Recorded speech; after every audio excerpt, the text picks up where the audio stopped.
Muy bien. Bueno, vamos a seguir con los temas que veníamos charlando. Hoy vamos a empezar o vamos a abarcar un tema que es importante, que generalmente es un motivo de consulta bastante común, que es el dolor de cuello, en el cual obviamente,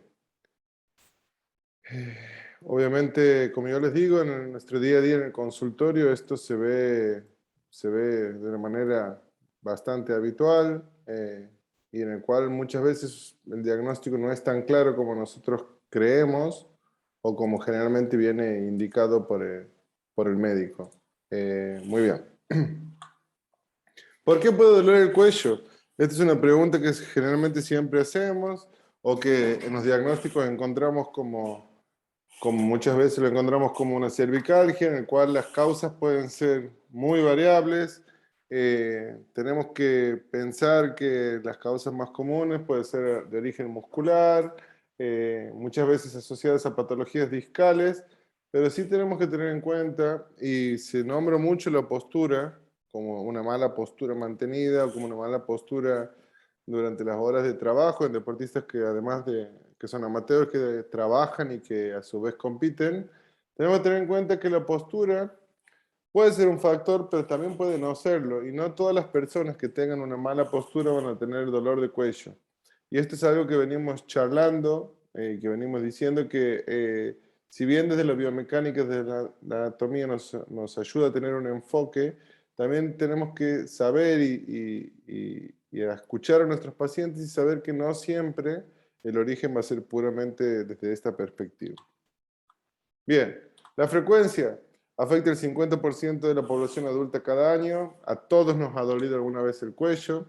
El 40-80 casos de dolor radicular cada 100.000 habitantes por año. Cuando hablamos de dolor radicular, que esto es algo que van a escuchar bastante común, es cuando hay una raíz nerviosa que está comprimida. ¿Por qué puede estar comprimida una raíz nerviosa? Normalmente, si hablamos de patología discal, podemos hablar de hernias, protusiones, secuestros, en el cual se está comprimiendo la raíz. Normalmente en cervical, la zona más común es entre C4, C5 y C6. C3 también puede estar implicada, dependiendo, o es muy común en esta zona porque es el lugar del ápice de la curva de la lordosis cervical.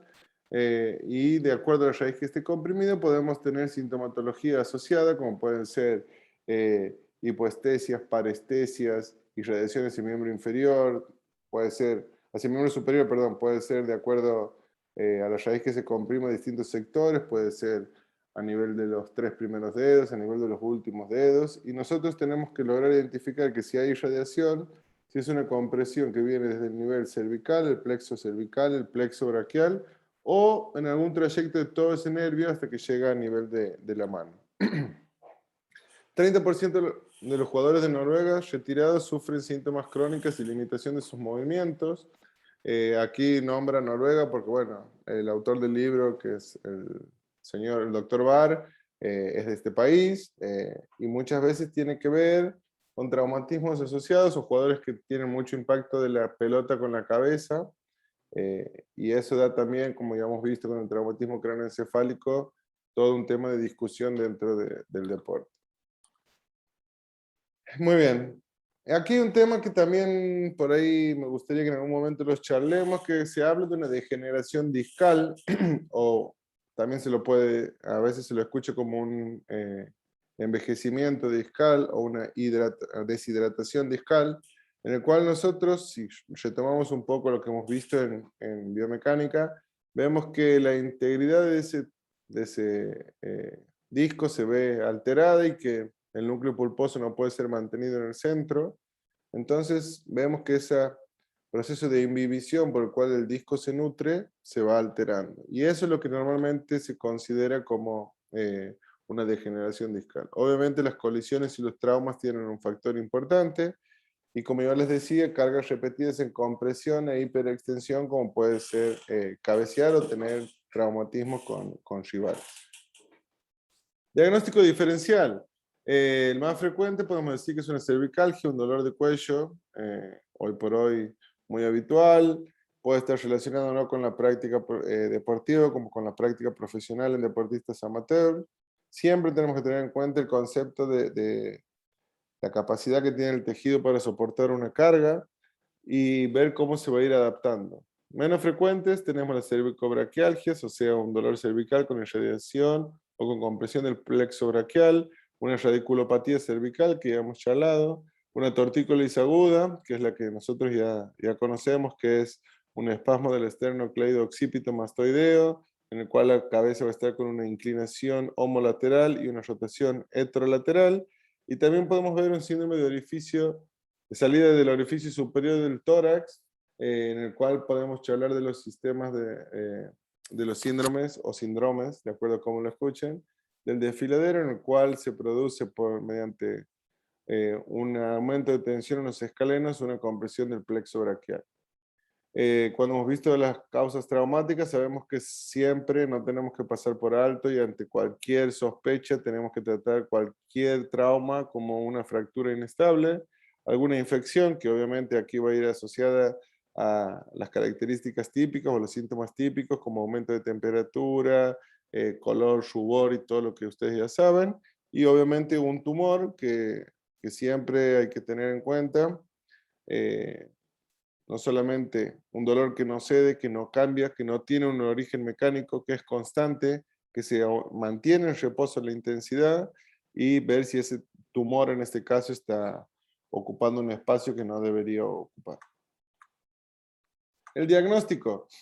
Muy bien. Determinar si el dolor proviene del cuello, lo cual es bastante difícil, porque siempre nosotros estamos tratando de entender el dolor desde una perspectiva que hay alguna eh, estructura alterada, pero no siempre es así. Podemos tener un estudio totalmente normal y un paciente que tiene mucho dolor, o podemos tener estudios que nos muestran que tenemos bastante alteraciones desde el punto de vista imagenológico, pero que en realidad no está dando tanta sintomatología. Signos y síntomas neurológicos, ya hemos mencionado algunos, como puede ser las parestesias, disminución de la sensibilidad, hiporreflexia, disminución de hipotonía, disminución de la fuerza muscular. Puede estar asociado también a algunos síntomas cervicales muy comunes relacionados a un síndrome vértebro-basilar con alguna alteración en el calibre de la arteria vertebral. Mareos, acuérdense o sepan que los mareos sí pueden venir de origen cervical, los vértigos tienen que ver más relacionado con el oído medio, sensación de cabeza vacía, cefaleas tensionales o cefaleas, neuralgias de Arnold, náuseas, vómitos y siempre hacer un diagnóstico diferencial. Ver si ha habido un trauma o no. Obviamente cuando no haya un trauma por ahí es más difícil entender las características. Y muchas veces ver y siempre tener en cuenta, esto se dice que hay un paciente que está somatizando. Y es muy difícil por ahí diferenciarlo, pero sí nosotros tenemos que saber, y yo quiero que se lleven de esta cátedra, que nosotros cuando estamos abordando a un paciente, muchas veces en la clínica es la que nos determina cuál es el tratamiento a seguir, pero nosotros estamos tratando a un ser humano que tiene un dolor, independientemente de sea deportista o no, y la información y la educación que nosotros le brindemos a este paciente, sobre todo por ahí desmitificando un poco la fragilidad en el cual siempre se cree o se asocia que hay determinada estructura que si hago un pequeño movimiento vamos a tener alguna complicación grave, pero sí abordarlo de manera integral. Y como siempre se dice, y en algo que creo que todos coincidimos, es que la anamnesis es la que más información nos brinda, es la cual nos ayuda ya a ver cómo va a ser el tratamiento a seguir, determinado, relacionado con el tipo de paciente que tenemos, y la clínica es la que manda por encima de cualquier estudio que se le haga. Bien. Normalmente, esto es para el dolor de cuello o cervical y dolor lumbar, la evolución por lo general es buena. ¿Qué quiere decir? Que los pacientes resuelven su dolor o disminuyen su dolor o disminuyen los síntomas. Pero a ustedes les va a pasar en su práctica que muchas veces a la semana estos dolores ceden, pero muchas veces la ansiedad del paciente o o por ahí no tener la paciencia necesaria para que el tiempo transcurra y se pueda producir una adaptación a nivel de los tejidos, confunde un poco y entramos todos en la desesperación. Pero sepan, y esto también me parece importante, que cuando nosotros hablamos de rehabilitación, hablamos de un proceso de rehabilitación, en el cual también tenemos que educar y brindar las herramientas a nuestros pacientes para que se puedan recuperar.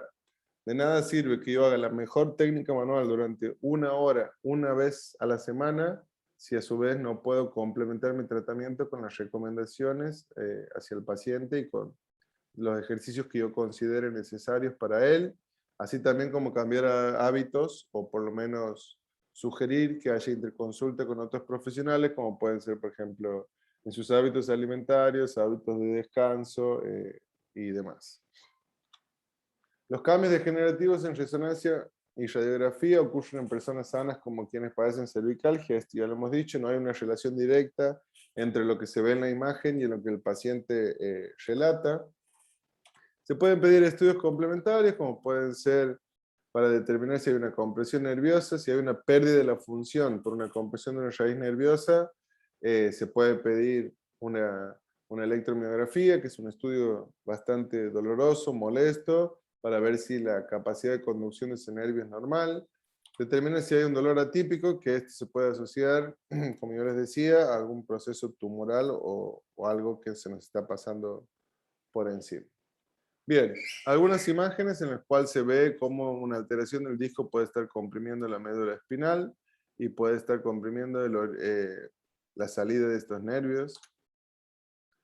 Un tumor, que aquí sí la imagen es bien clara y bien específica, y esto sí nos obliga u obliga a los médicos a hacer un examen un poco más detallado. Obviamente a nivel superior, tener también ya relación con las vértebras más superiores, con el bulbo y con todo lo relacionado con el sistema nervioso central. La anamnesis. ¿Cómo han empezado? Esto es lo que generalmente hacemos cuando llega un paciente, cómo empezó su dolor, cuáles son los síntomas principales, si el paciente puede describir el trayecto del dolor o no, si lo asocia con algún movimiento o con alguna limitación de movimiento, y siempre es importante tratar de que el paciente identifique cómo ha comenzado y cuándo ha comenzado su dolor. Esto, si ha comenzado de forma aguda o de forma gradual, para ver si es una causa traumática o alguna sobrecarga, la localización y algunos síntomas acompañantes que ya hemos mencionado, como pueden ser cefaleas, que hay que diferenciarlas de las migrañas, que aquí sí hay un factor hereditario, congénito, en el cual en las migrañas el dolor se mantiene de 2 a 3 días, un dolor pulsátil, retroocular, algunas veces acompañado de aura, vómitos, que es bastante diferente a una cefalea de las que todos conocemos. Esto ya hemos dicho, todos los síntomas que pueden ir acompañados, y repito que obviamente un mareo es algo muy distinto a un vértigo, y a los pacientes muy comúnmente a cualquier mareo llaman vértigo, y si nosotros tenemos alguna duda, sugerir una consulta con un otorrino especializado o con algún químico que haga rehabilitación vestibular. Bien, y la falta de concentración, que bueno, que puede ser atribuida a muchas cosas, pero puede ser uno de los síntomas asociados. Muy bien. ¿El dolor es provocado por la tos o el estornudo? Es una pregunta que solemos hacer porque esto, obviamente, si hay un compromiso radicular, todo lo que me produzca o lo cual me lleve a hacer un aumento de la presión, como por lo que conocemos la maniobra de Valsalva, puede estar relacionado a una patología discal con compresión radicular. Ir al baño también puede ser otro disparador de síntomas. Si hay una irradiación, ¿qué características tiene? Si es constante, si no es constante, qué trayecto ocupa, si aumenta en algún momento del día, si aumenta con algún movimiento en particular. Determinar alteraciones de la marcha o equilibrio, que aquí ya podríamos pensar un poco en el cerebelo, alguna mielopatía, alguna enfermedad de origen neurológico, que sería algo que haya que descartar. Bien, esto ya hemos visto, es el dolor referido. Muchas veces las cervicalgias pueden dar dolor irradiado al hombro y a su vez también puede pasar alguna alteración en la salida torácica, que es a nivel de la entrada torácica, que podríamos pensar en las zonas que está por encima de la clavícula, alguna retracción facial, y ver si algo de esto puede estar dando sintomatología asociada en hombro, o alguna alteración en hombro puede estar dando un dolor referido en cuello, que esto obviamente tiene una relación con lo que ustedes ya conocen anatómicamente y biomecánicamente. En la exploración física, inspección, amplitud de movimiento, y podemos mencionar algunas pruebas. Cuando esto hablamos de inspecciones, ver cómo está el paciente, palpar, ver si encontramos algunas zonas de aumento de tensión, algunos nudos, muy entre comillas, como se menciona, cuál es la zona que está afectada, ver la amplitud de movimiento en caso que me lo permita, la inclinación lateral, la rotación, la flexión y la extensión, y podemos mencionar la prueba de Spurling, en el cual sirve para determinar si hay una compresión de la raíz nerviosa o no. ¿Por qué? Porque mi objetivo va a ser, con esta maniobra, provocar un estrechamiento dinámico de los forámenes cervicales para ver si aumenta la sintomatología o no. Entonces, ¿cuál va a ser lo que yo le voy a pedir al paciente? Una inclinación más una rotación homolateral, en la cual yo puedo asistir y producir cierta tensión para que este estrechamiento de este foramen me dé una sintomatología radicular. Y ahí saber que puede haber un estrechamiento de los forámenes en la salida nerviosa.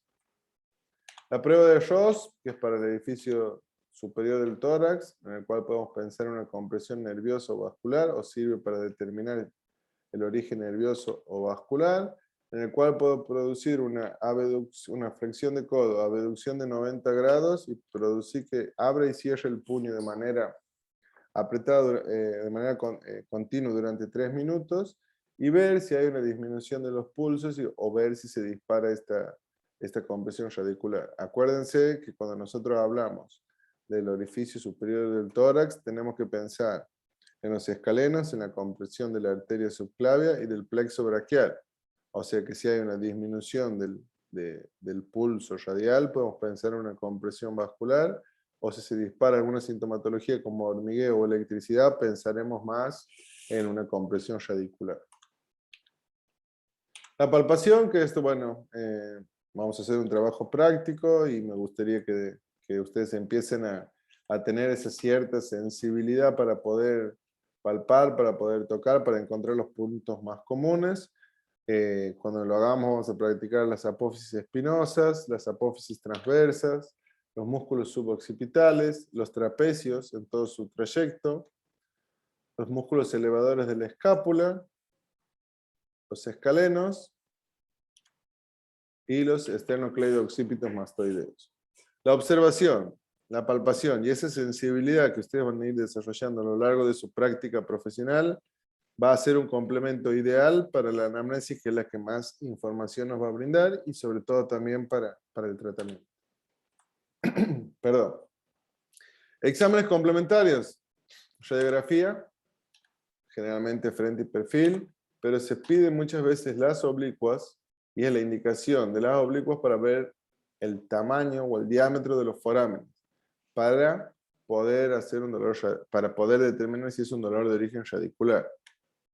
Resonancias magnéticas para planos más profundos, para ver el estado del disco, para ver si hay compromiso de las raíces a nivel medular. Una electromiografía, como ya hemos visto, para poder medir la conductibilidad de los nervios, para determinar si es una patología central o periférica, también nos puede ayudar.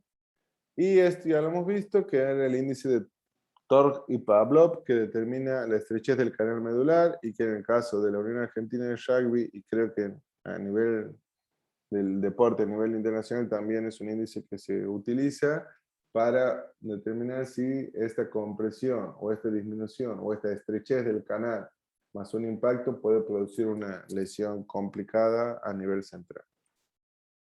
La radiculopatía cervical es más común en 40 años.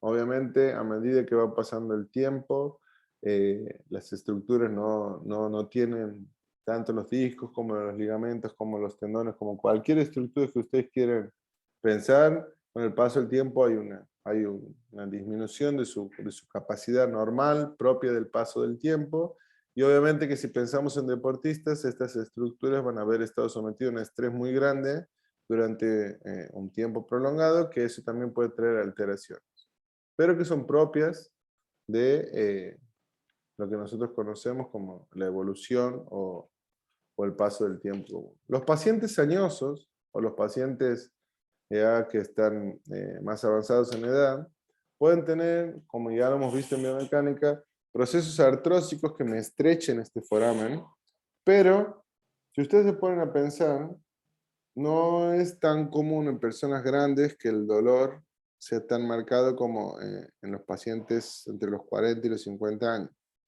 Es siempre hablando que no haya un factor traumático. ¿Por qué? Porque el cuerpo tiende a fijar mediante osteofitos, sindesmofitos, o tiende a fijar las estructuras que están en peligro, y los pacientes más añosos generalmente no refieren tanto dolor a nivel cervical ni lumbar como los pacientes por ahí un poco más jóvenes. Sí puede estar asociado al sedentarismo o la falta de movilidad que estos pacientes tengan.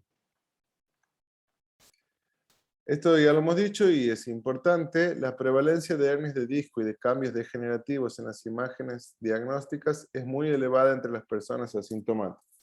O sea que si yo les pregunto a ustedes, ¿a cuántas personas les duele el cuello?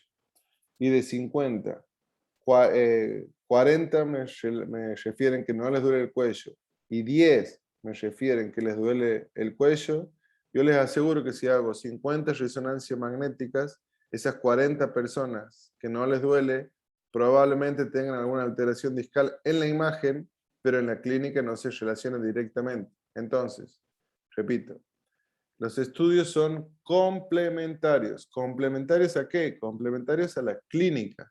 O sea que yo por lo que me tengo que llevar y por lo que tengo que medir la evolución de este paciente y si mi tratamiento está siendo efectivo o no, o si lo estoy abordando de manera correcta, es la evolución de acuerdo a la clínica que tengo.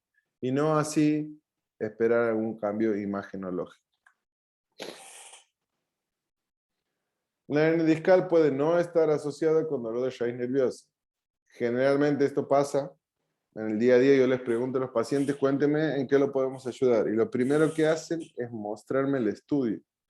Entonces nosotros tenemos que volver a la clínica, tenemos que volver a las bases y tenemos que saber evaluar y saber dar contención a nuestros pacientes, que muchas veces necesitan escuchar un diagnóstico o que hay alguna alteración para sentirse más seguros. Pero nuestro objetivo es que el paciente no solamente no tenga dolor, sino que tenga una funcionalidad de acuerdo a las demandas. Si es deportista, deportista, y si no, a sus demandas dentro de sus actividades de la vida diaria.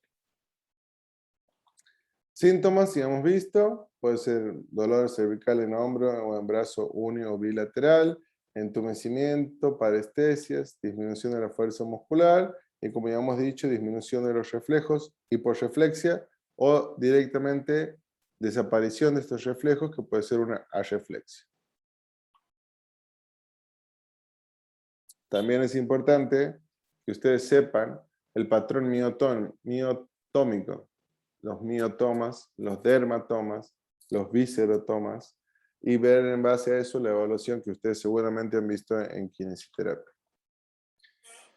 Bien, si hablamos de dolor de espalda, que esto cuando veamos el segmento lumbar vamos a charlar un poco más, y que creo que es el motivo de consulta más frecuente en nuestro consultorio.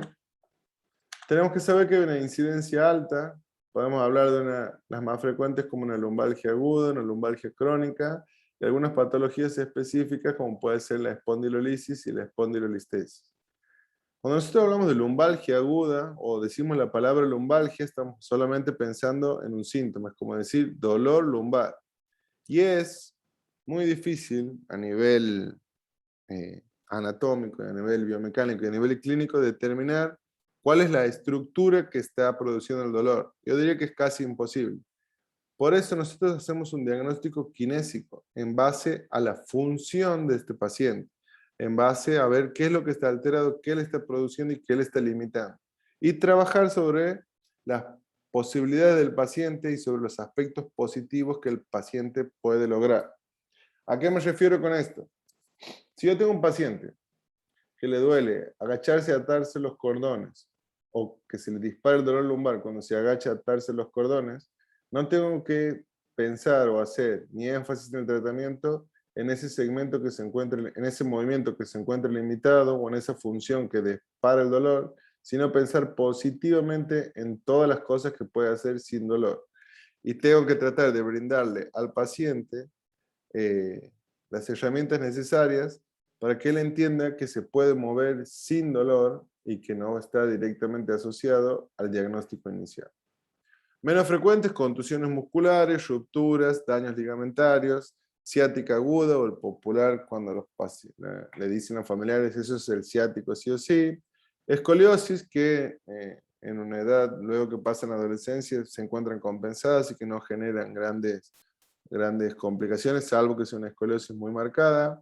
Enfermedad de Scheuermann, una espondilitis anquilopoyética o una estenosis raquídea. Y obviamente no pasar por alto el tumor y las visitas.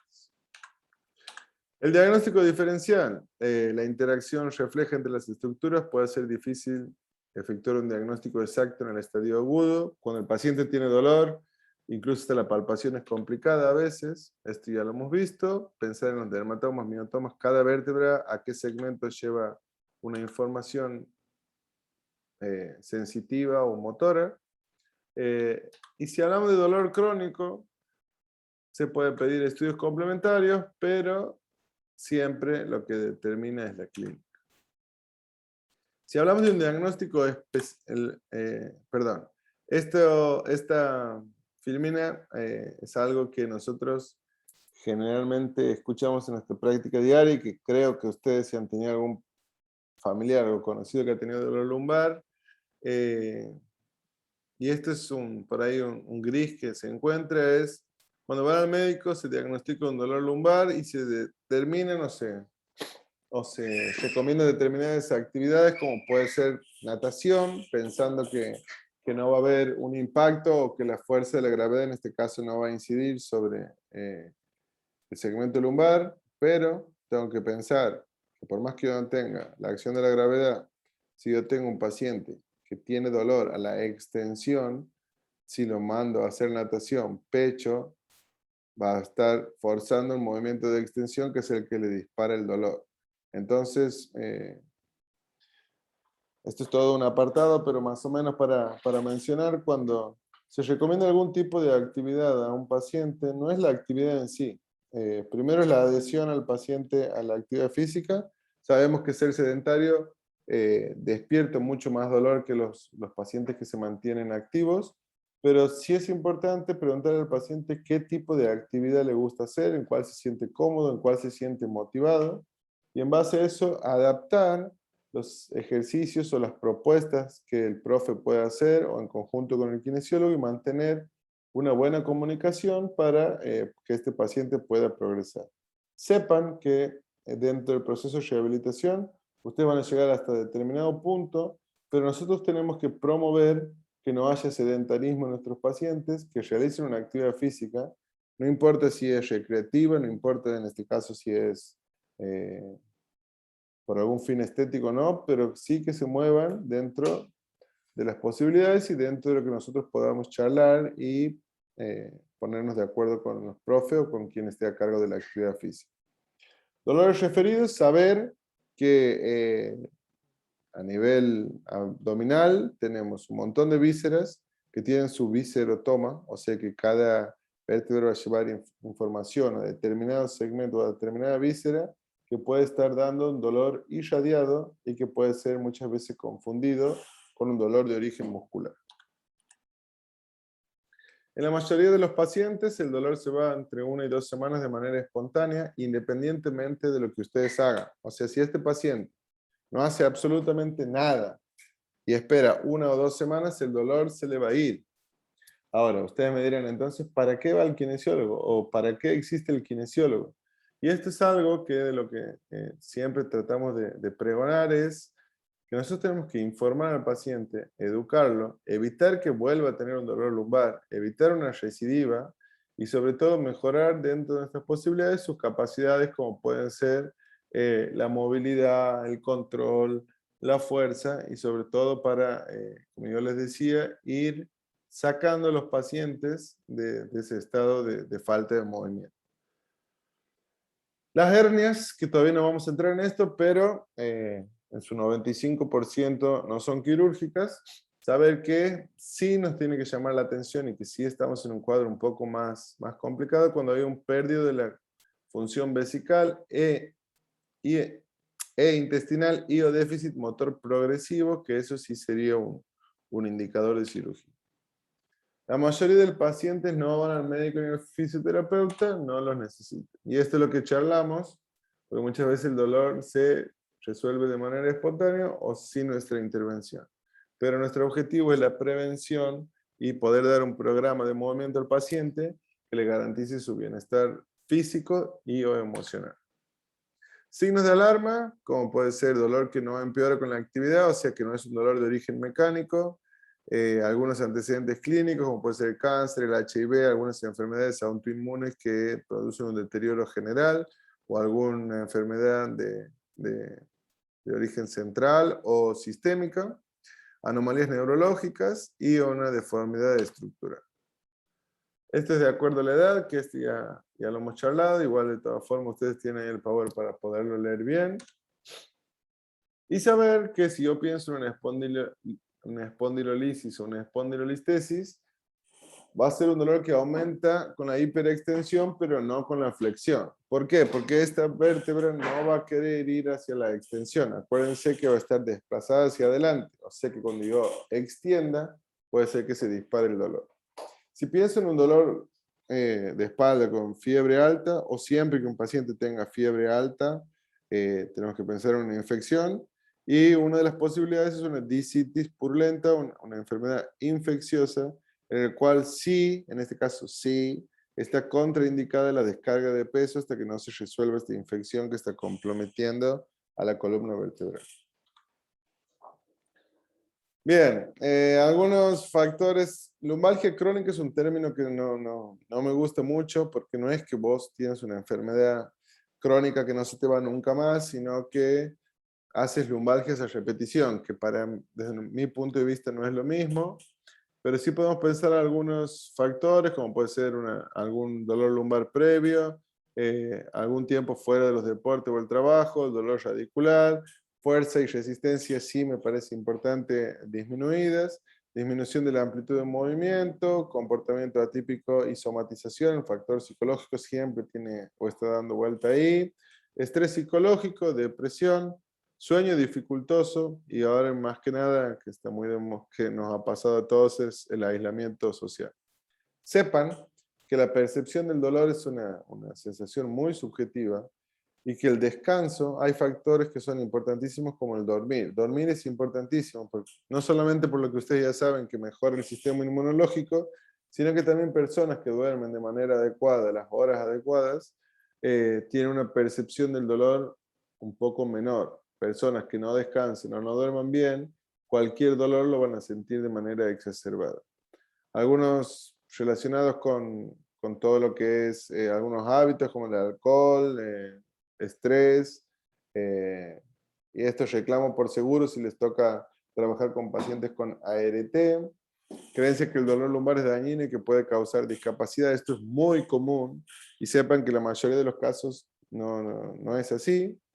Evasión de la actividad física por temor, esto de no voy a hacer este ejercicio o no voy a hacer ejercicio hasta que no me pase el dolor, no. Eso tiene que desaparecer y les pido por favor que trabajemos para eso. Sepan que el movimiento va a generar disminución del dolor. A la mayoría de los pacientes que nosotros tenemos dentro del consultorio, si no son deportistas o si son pacientes sedentarios, siempre comenzamos que empiecen a caminar, porque caminar va a producir micromovimientos a nivel de las articulaciones que va a ayudar a la lubricación de estas articulaciones y que va a ayudar a mejorar la resistencia y el estado general. Hacer actividad física, no importa el grado, mejora y libera endorfinas y eso también va a ayudar a disminuir esta percepción del dolor. Y saber, que esto también me parece muy importante, que la kinesiología no son solamente modalidades pasivas. no es solamente hacer RPG, no es solamente hacer osteopatía, no es solamente hacer quiropraxia, sino que es nuestra intervención más todo lo que sea proyectar movimiento en este paciente. No es solamente fisioterapia y no es solamente masaje. Entonces siempre nosotros tenemos que ir por este camino desde mi punto de vista y creo que es el punto de vista de la cátedra.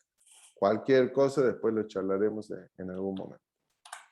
En la exploración física podemos hablar de una debilidad muscular y podemos pedir al paciente determinados movimientos, como puede ser caminar en puntas de pie para evaluar la raíz nerviosa de S1. Esto generalmente suele ser pregunta, así que sépanlo bien. Caminar con los talones para evaluar L5 y flexionar la rodilla para evaluar la raíz lumbar número 4. Pruebas y test. Ya podemos mencionar algunas. Saben la SEGE para ver, descartar si es un acortamiento discotibial o una compresión radicular. Bragard para ver L4, que eso ya lo saben. Y esto es algo que si me hacen acordar y si lo encuentro les voy a pasar. Es un libro muy lindo del número 1 a nivel de columna vertebral de Stuart McGill, que se llama El mecánico de la espalda, que creo que sería importante que lo lean. Y sabemos que si el enfoque primario, o él propone esto con lo cual yo coincido 100%, que es que si el enfoque primario de su médico para su rehabilitación consiste en prescribirle medicación para el dolor, usted necesita un especialista diferente. Si todo lo que se le da es una lista de ejercicios de su fisioterapeuta, necesita encontrar un nuevo abordaje. Si todo lo que obtiene es una manipulación de un terapista y necesita visitas repartidas, necesita un nuevo abordaje. Y esto ya hemos charlado y hemos tenido una pequeña discusión. Y saber, y este es el objetivo principal del abordaje de McGill, es, si alguna vez tiene un movimiento sin dolor, usted tiene la capacidad de expandir su repertorio de movimientos libres de dolor para convertirse en una persona, en un ser vivo, libre de dolor. Usted es curable. Entonces, esto es lo que yo les decía, promover los movimientos que no le generan dolor y promover que este paciente se puede mover sin dolor y tratar de sacar esa idea, esa fragilidad de que si hago determinado movimiento se va a terminar dañando una estructura. Después en algún momento charlaremos también y muchas de las correcciones desde el punto de vista biomecánico que hace algún tiempo atrás planteábamos, hoy por hoy no tienen ningún sentido siempre y cuando se hagan de manera progresiva, así que esto lo iremos charlando más adelante.